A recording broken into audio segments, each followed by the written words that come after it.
Do you know someone who never cleans their ears? Kelly never cleaned her ears.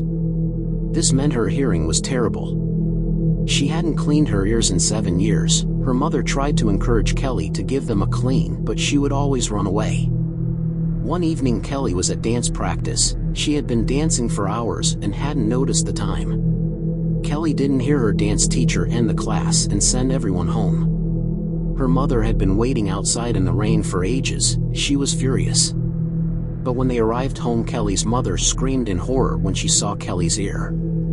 Kelly's ear had filled with maggots that had been eating Kelly's earwax for years. But now they had multiplied. Millions of maggots poured from Kelly's ears and devoured her and her mother.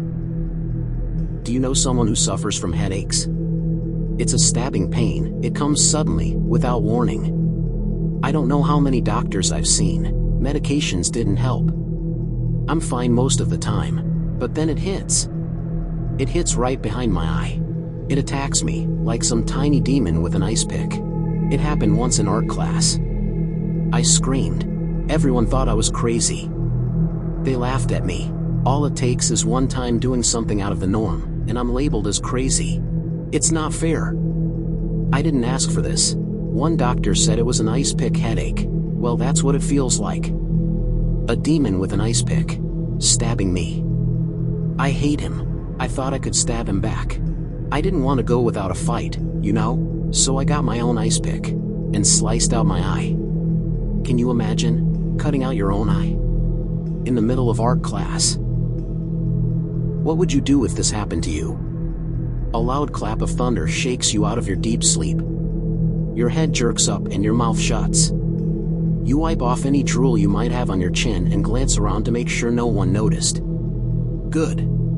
Everything's the same. Miss Green droning on, kids staring out the window or at the clock. A normal Monday morning in first period. However, you have the strangest feeling in the pit of your stomach that it wasn't supposed to rain today. And why is it so cold? You shiver and look around, trying to see if anyone else is cold too. You catch the eye of the weird new kid named Katie. She smiles, but something seems off. You tremble in your seat when you notice blood dribbling down her chin as she chews on a broken ruler. You look towards your teacher to get her attention in a fit of panic, but as you glance away from the creepy new kid, you feel something sharp on your neck. Everyone screams in horror as your head rolls across the classroom floor. Do you have a terrible memory? I don't remember much about my childhood, like most people. Those memories are always vague, and eventually you realize whatever you remember is probably just a reconstructed memory that you might have made up. The first memory I have was when I was 5. I'm not sure if it's real or not, but that's when I think I met Lacey.